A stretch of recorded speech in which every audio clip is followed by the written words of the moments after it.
Great Power, Chapter 3, Retreat. Harry Osborn felt like shit. He hadn't slept in 3 days. Before that, he'd managed 2 hours of sleep before the nightmares took over again. Eating was getting harder and harder. Nothing wanted to stay down. He wasn't sure why this was happening. He had been cleared by S.H.I.E.L.D. They said it was gone.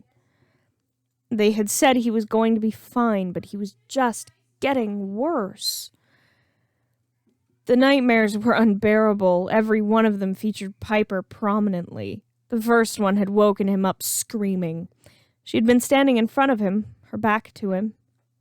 He'd stepped up to her and grabbed her shoulder, and she had spun like a puppet on a string. Then he'd seen the black web around her neck. Her eyes had been blank, the normally shining blue, dull and lifeless. He jolted backward, straight into the black webbing. A hissing voice had laughed loudly just before he bolted upright, screaming. His father was no help at all. He was insisting everything was fine. Harry had practically begged him to let him see a therapist, to talk to someone. Norman had said that he was weak, that Osborns didn't need help, that Osborns were strong. Harry buried his head in his hands and snatched his remote off the table. His father was at work, like always. He flicked on the TV. Maybe he could find a movie or something to keep him occupied. Unfortunately for him, the news was on. Tragedy struck at Midtown High field trip earlier today as a creature from another world, known as a frost giant, attacked the Smithsonian Museum. Harry froze. He glanced over at the calendar. Today was the field trip Piper had been dreading. Maybe she had managed to get out of it. The reporter continued. Though the creature was defeated by Thor shortly after he arrived on the scene, he and 5 students are now missing. Who were at the museum at the time are now missing. All security cameras in the vicinity were destroyed during the battle, but witnesses described a blast of green lightning. The Avengers were on the scene but declined comment. However, we managed to talk to one of the witnesses. The screen changed to the outside of Midtown High, and Harry saw Flash Thompson talking to one of the reporters. It was crazy. There was this bright green lightning and this burst like white light. And then they were all gone. The reporter took back his mic for a moment. Can you tell us the names of your classmates who went missing today? Flash nodded, clearly loving the attention, but looking a bit down. Well, yeah, there was Sam. I think his last name is like Alex or something. Luke Cage. He's cool. We're trying to get him to go out for the football team. Danny something. I don't remember his last name. He's really chill. Ava, I don't know her last name either. She's a total nerd. And Piper Parker. Flash was still talking, but Harry couldn't hear him anymore. He had fallen to his knees. He felt like screaming, but no sound came out. Piper was gone? The words, missing, presumed dead, flashed up on screen. As the first reporter came back on screen, small images of Danny Rand, Luke Cage, Ava Ayala, Sam Alexander, and Piper Parker, flashing up on screen with a number to call if you had any information. Harry felt something inside him break as he stared at Piper's school photo smiling at him from the screen. He almost thought he heard a hissing laugh as he felt himself black out. Piper was freezing. Still in the block of ice she'd been frozen in. She'd been set in the throne room of Asgard. It was impressive, she would admit that. This place looked more like something out of the stories Thor told her. Well, except for the man on the throne. Instead of the wise figure Thor had always described Odin as, this figure was familiar to Piper. Clad in black and green leather and his signature golden horned helmet, Loki sat on the throne, a spear in his hand, not the scepter he'd had during the attack on Manhattan. This one lacked the glowing stone. He smiled as the giants set the 2 blocks of ice containing the human heroes down next to each other. The one holding the frog Thor was placed at his feet. He laughed loudly. It wasn't what Piper had expected. It was warm and almost infectious. She could see how someone like this could charm his enemies into working with him or even for him. Silvertongue was a good name for him. When he spoke, his voice wasn't high and cold, but smooth and silky. Ah, brother, it is good to see you again. He waved a hand, and the ice around Thor's hammer melted. Another wave of his hand, and the hammer floated in a lazy circle in a cloud of poisonous-looking green, glowing smoke. Then, and only then, did Loki melt the ice around the Thor frog and encase him in a bubble of green. You're looking a little green, brother. Are you feeling well? Loki laughed at his own joke. Piper had to admit it was kind of funny. She shivered. Her suit's built-in heater had managed to hollow out a small area inside her ice block before it had died. She hated the cold. It made her slower. She couldn't stick to ice very well. She just wanted to curl up and sleep. She'd looked it up once. Well, hacked into the Oscorp project and copied all of the information they'd had on the spider that had bitten her. When exposed to cold, it had gone into a state of hibernation that it had only woken back up from when it had warmed back up. Nova's natural heat seemed to have done something similar to the other's ice block, and Danny and Luke were examining the ice. What? Nothing? Not even a sneer for my spell of confinement? I really expected more of you, brother. The frog that had been Thor croaked at him. I thought you dead, brother. You died to stop the Dark Elves. Why have you returned to madness? Loki bounced the ball containing the frog like a basketball for a moment before tossing it at the ice block containing Nova and the others. It bounced off. You are a fool, brother. I faked my death. I did not believe that you would defeat the Dark Elves, but you did. And then left Asgard for your precious Earth, leaving the throne ripe for the taking.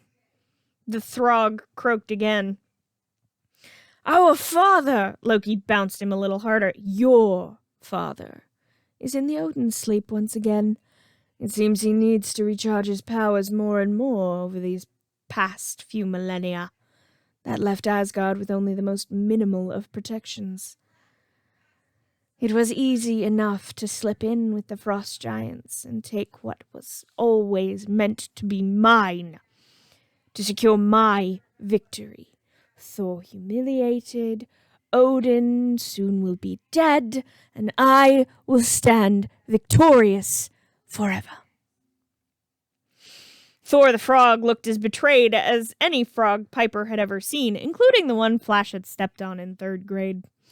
Piper really couldn't keep her mouth shut. You know, we might have something to say about that whole victorious thing, she said, managing to keep her shivering out of her voice. Loki laughed as he stood from his throne and stepped leisurely over to the block of ice Piper was frozen in. Ah, yes, the Earth heroes. I had almost forgotten. An unfortunate accident that you were transported here along with Thor.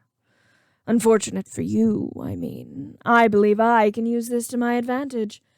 Shall I kill you now and deliver your corpses to the leaders of Earth as a warning for what happens to those who resist? Or should I make your executions a more public affair? He didn't really seem to be asking Piper for her opinion, but she didn't care. Danny seemed to have found what he was looking for and was looking at her from behind Loki. She nodded slightly, and he and Luke drove their fists into the ice that surrounded them. It shattered, sending chunks of ice all over the throne room. One of them struck Loki in the back of the head. He growled and whirled, only to be blasted back by Nova. He went flying across the room, and Danny snatched up the globe that still held Thor the frog. Nova blasted the ice around Piper, which shattered. She flipped over the remaining wall of ice and landed at the head of the group. Loki pulled himself to his feet. Now it is. Kill them all! The frost giants around the room roared and lunged at the heroes. Piper thought fast. Nova, free the frog! Nova pulled a face as Danny launched the bubble skyward so he could freely dodge the axe of one of the frost giants. Luke shouted in pain as he was blasted with ice. He shattered it in a single blow, but Ava had to dodge roll out of the way. Nova managed to dodge Loki's blast and blast the bubble Thor was trapped in at the same time. Piper dove out of the way of a giant heading her way before flipping onto his spear and racing up it to sock him in the jaw, which she managed to dislocate before he tossed her off. She was quite proud of that.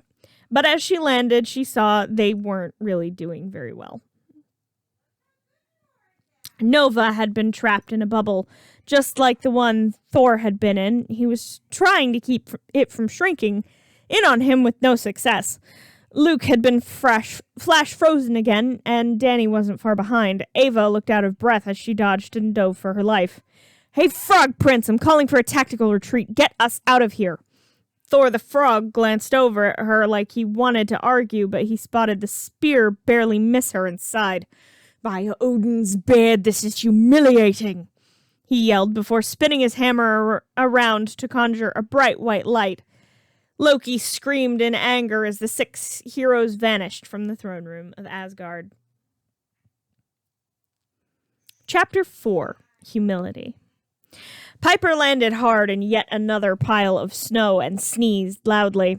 4 loud thumps told her that her teammates had landed around her, and a softer thump told her that Thor had landed as well. She shuddered in the snow, trying to keep her eyes open. God, she hated the cold. A glowing hand reached out to her, and she pulled herself up, using Nova for support.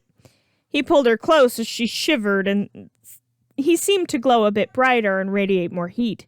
Ava giggled, but didn't comment. The Thor frog, however, seemed to be much more upset about the situation. "Why did we run? Thor is no coward. I did not believe you were either." Nova frowned. "Hey, she's no coward." Piper put a hand on his shoulder, both to calm him and to try and get the feeling back in her fingers. "We weren't going to win that fight. Sometimes the bravest thing to do is stand down. We need to regroup, figure out an actual plan. Loki might be crazy, but he's also crazy smart. We're not going to beat him running in blind." "Or half frozen," Luke nodded. Nova nodded. "Or as a frog." Piper nodded. "Sparkplug's right. We need to get you defrogged." Thor sat down in the snow, looking dejected. "You are correct. My arrogance may have doomed us all." Nova tapped his chin. "Ooh, I got it! Ava, kiss the frog." Ava pulled a face under her mask. "Why does it have to be me? You kiss the frog." Nova shook his head. "Nah, that's not how it works. I've seen the movie." Piper rolled her eyes and stepped away from Nova for a moment to scoop up her uncle before stepping back into the warm light that poured off her friend. "Hey, it's not your fault. You did what you thought was right, leaving Asgard. There was no way for you to know what would happen. You're mighty. That doesn't mean you can see the future. Now we need to figure out what to do to fix this." The frog that had been Thor croaked, then nodded. "You are wise beyond your years, Lady Piper." Piper smiled, and the group circled around Nova. "All right. Is there anyone who might have been overlooked? Someone who could maybe help us?" Thor seemed to think for a moment, then he nodded. "There is one that Loki may have overlooked. Come, follow me."